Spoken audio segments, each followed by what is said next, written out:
I'm going to talk about my second Vipassana experience. If you didn't watch my last video, that was my first one, that was 6 months ago. Today is the 25th of January 2018, and I done this one in Hereford from the 9th of January to the 20th of January. So this is 5 days after that 10-day retreat, and I'm going to be talking about those whole 10 days and kind of where I'm going to be going from there. Because I finished my first retreat 6 months ago, now I'm considered an old student.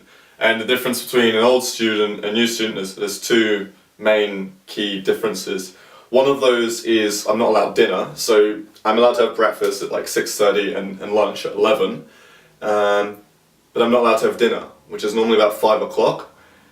So instead of having dinner, I'm allowed lemon water, which is why I lost more weight than any person on any other diet. Alright, so it's a great place to lose weight. Second key difference is I'm now offered a meditation cell.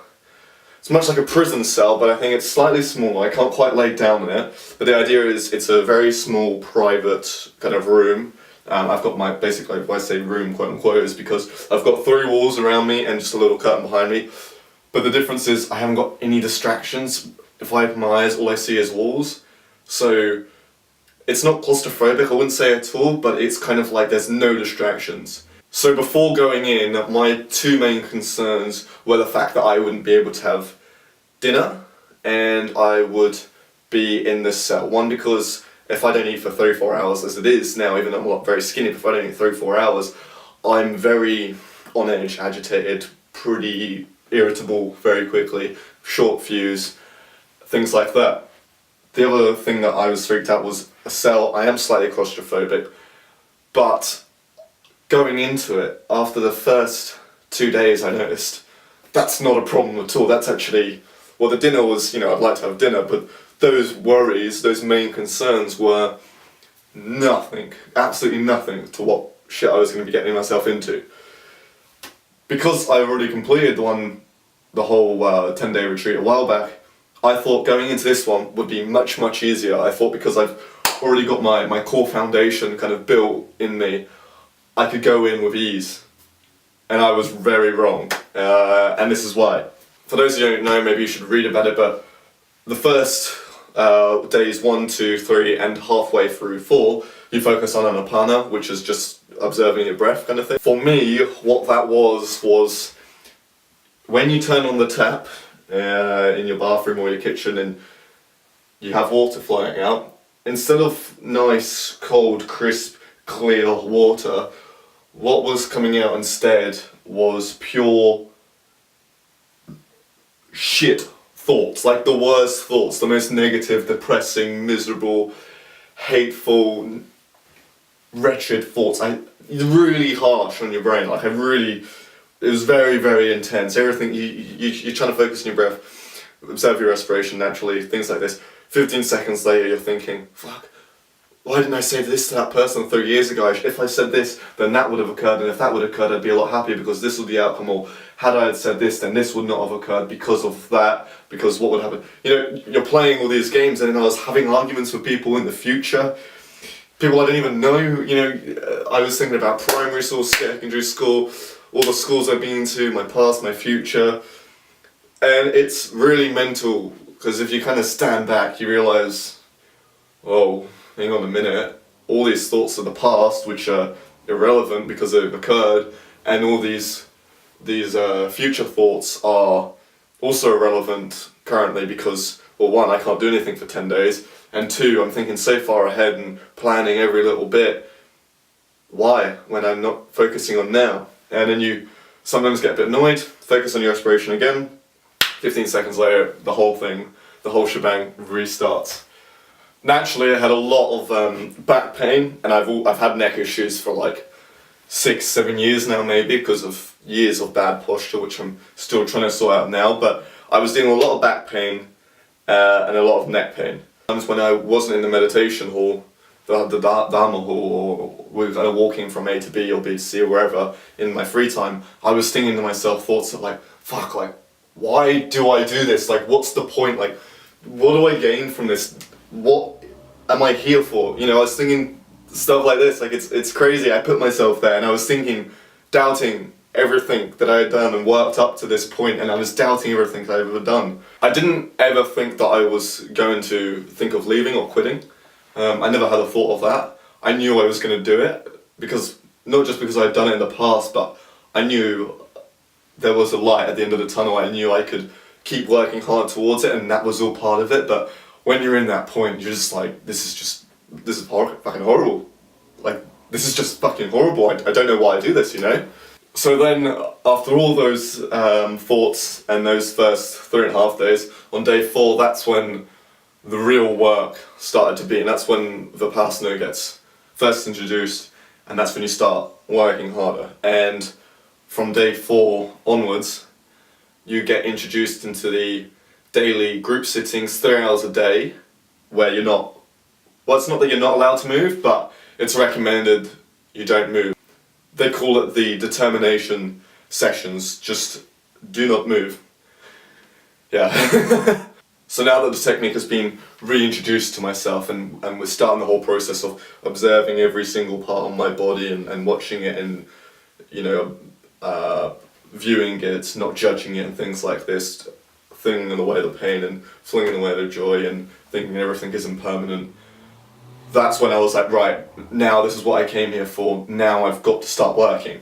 So day 4 ended, day 5 ended, day 6 did the morning session, and I managed to sit the whole session not moving, but naturally my body just went into shit posture mode. And I came out, and shortly after I pulled a muscle in my neck, which I can still kind of feel, which wasn't great. So despite all that, those negative thoughts and the little weeping and all that bad stuff that happened, this was not part of the meditation, what I'm about to explain. This was just naturally, but I was kind of enjoying it. And again, I shouldn't be in some ways, I don't think, but there's nothing saying I shouldn't also do that. But what was happening was there was 1 hour, I remember very specifically, where I was just in such a great thought of mine, like everything I was thinking about was so positive.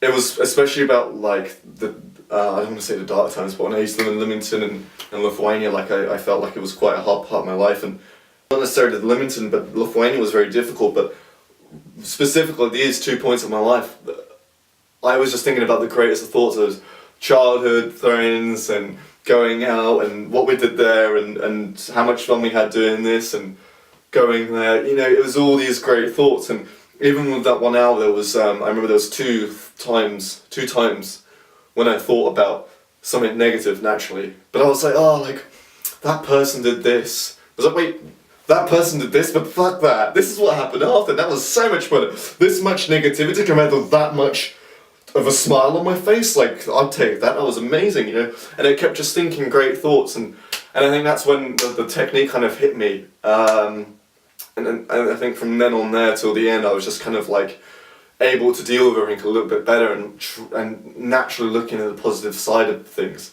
If there was a doubt or a negative thought, I'd be like, look, like, fair enough. It's going to end sooner or later. However, at the same time, look at it from a different point of angle, you know, or try it from a different perspective. And I was playing. And then day 10 came in, and that's when we could start talking to people. Now that's quite a fun day, and that's the easiest day. You meditate for like 3 or 4 hours. Compared to the other days, it's nothing. It's a fun day. It's like a holiday. And I remember someone saying, oh, like going into I think the midday meditation session, oh, this is going to be the worst meditation. And I kind of took a little bit of a thing to my head, and I was like, you don't want to say those kinds of things because you're setting yourself up. And even no matter, even if you're joking, try not to say that, because at the back of your mind you're planting that seed, and that's what I've learned from this, the whole Vipassana. You do plant things deep down, and even saying such a little thing like that, you're like, putting a little bit of a hint of doubt in there, you know. And I kind of remember saying that, someone saying that, and I was just like, right, go do your thing. And this is where I'm going to compare it to the first one, but the first one, that's what I remember kind of doing. I would kind of set myself up for going, oh shit, this is going to be bad because I want to talk to everybody and this was great, and it's kind of a break time now, and I'm ready to go home tomorrow. But this time I was just like, right, look, like, you had your fun talking, and it's going to happen again. However, your job now is to go sit down and meditate for the next hour. Now, you can think, you can hate, you can be happy. Regardless, your aim is to do one thing and one thing only, and that is to meditate in this hall. Do your best. If you think, not a problem, don't beat yourself up, don't get too happy, but just remember, your meditation, that's what you're there for.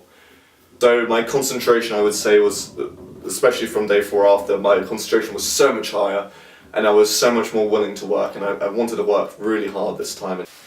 Now, compared with my first time, I will say this, that I nowhere near believed that I learned as much I did at this time around than the last time. And what I mean by learn is about myself, you know, what I should do, what I shouldn't do, what I like, how I feel about this. You know, I feel like that was a lot. The first one, I think partly because that was a lot of thinking I'd done and there was a lot less concentration, but the meditated helped assist the process. With this time, because the concentration was so much more involved with the meditating, I didn't learn so much about myself, but I learned a lot about the technique and how it should be implemented. Gwenko, the teacher that you see every evening on the videos, in the evening lectures, he told a story about how there was a very angry person who hated this monk who was teaching the Vipassana technique. And he really despised everything that this monk was doing. He was teaching Vipassana, he thought it wasn't believed to be there, he believed that no one should learn it. So this angry person went to the monk and he let everything out. He shouted, he screamed, he told him don't do this, he was swearing apparently, like, you know, all these bad things, and he was putting it all to the monk. And the angry man apparently was very wise and he knew what the monk was like, and he just wanted to kind of get it all out of him. And the monk, very kind of calm, he kind of stood there and he just asked a question. He was like, oh, old man, do you have visitors who come to your house? The old man was like, yes, what of it? So the monk was like, and when these visitors come, do they bring you presents sometimes? And he was like, yes, so what? So the monk was like, so when they bring you a present that you don't want, what do you do? And he was like, the old man was like, well, I send them away with their present, I don't want it, so I tell them to go away with their present. So then the monk was like, well, old man, you've come here to my place, you've brought me a present, and I don't want it. Go away with the present, I don't care, I don't want it. And the old man kind of like stood back and he was like...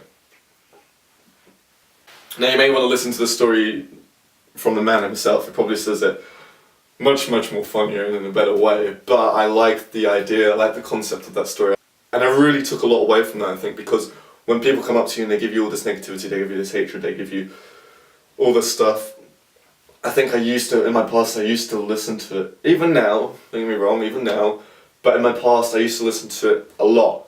And if someone says this, I'd lose all my confidence, or I'd lose my self-esteem because of something like that. But now I'm just kind of like, oh, fuck it, who kind of cares? But it's more of a judgment where I think it comes towards me, or I see something.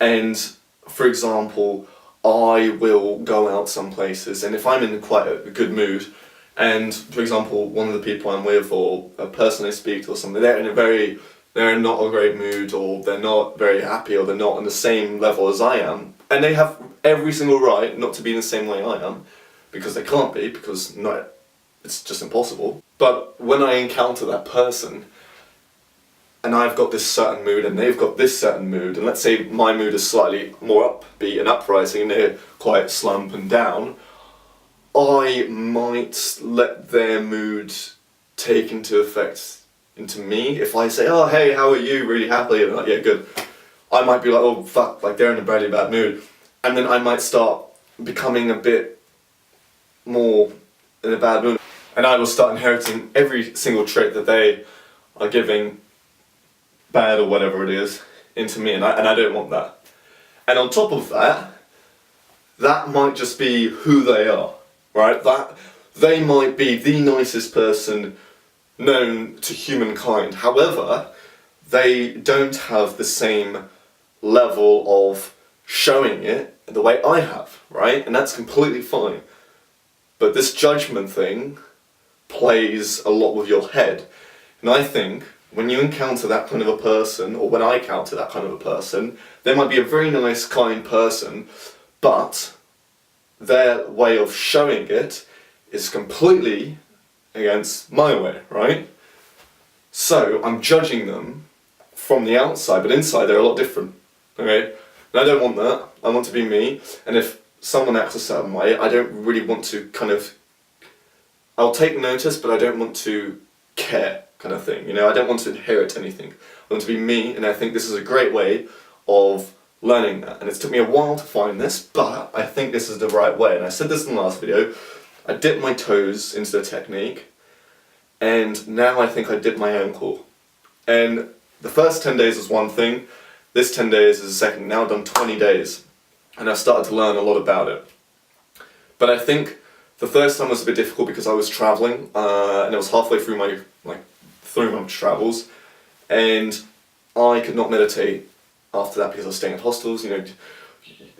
There's so much going on around. I'm living in a room with minimum 4 people. It's very difficult to meditate and just sit down for even 20 minutes on my own with peace and quiet, kind of thing. And then by the time I came back to England, I kind of think I forgot about it. I did carry on meditation. I basically just carried on mindfulness and focusing on my breath, and I was doing it quite loosely. A lot more I was doing in Australia, but I was doing it about 20 minutes a day, I'd say 5 to 6 days a week. I would try to do it every day, but if I didn't do it every day, I wouldn't get pissed, and that was the point of that. And I said to myself, after I come out of meditation retreat, I will bump that up to 30 minutes. That was before, this is after. So I took these 10 days and I thought about it. I spoke to some people who have been doing this for a few years, who've done several retreats, and I kind of pictured it as if it's a house, right? Let's say I've just learned to build a house, I've built the house, I've got it up, I've put all the windows, I've got the walls, everything's sorted, and I've decorated it, I've painted the walls, I've put the carpets down, right? It's great having the house. It's a great thing to build the house, to be able to afford the house and to be able to do it, but you have to live in it unless you're going to do something else, so you have to live in the house. And that means decorating it, moving all your furniture in, and living it. And I think that's the kind of technique I've built upon this technique within myself. I've learned the technique. Now I have to start living in it. Now I have to start applying it everywhere I go. And once you start living in the house, you start to experience it and really appreciate living in it. And I think once I start applying the technique to every day and trying to live with it, that's when I'll get the best experience. Same as the house, I think, same as this meditation. So the 30 minutes kind of went out the window. I'm trying to do the morning sit and the evening sit. Now they recommend an hour in the morning, an hour in the evening. I'm going to do my best, my absolute best, to try to adhere to that. However, I'm also not going to beat myself up if I miss it. There is some group meditations right next to my uni which I'm going to be trying to go to, so that's going to really be motivating me. But if I can't do a full hour, I'm going to try to do half an hour. If I can't do the morning, I'm going to try to do the evening. If I can't meditate for this reason, I'm not going to beat myself up. But I'm going to try my best, absolute best next month, just to keep going on with this and doing it as much as I can. I will most likely post a video in a month saying how it's going, but that's the plan, to do, I'd say, between 30 minutes and 2 hours every single day and just see how it goes. And I'm going to try to keep that going as long as I can, and hopefully bit by bit I see the experience. I've done the 10 days, that's great. I've done 20 days actually, that's amazing. But now it's time to put what I learn to use and see how it goes. And I think that's when I'm going to start really seeing the benefits. So thanks for watching, whoever's watching, me, you, whoever you are, and I'll most likely see you guys in a month. Cool. That was fun.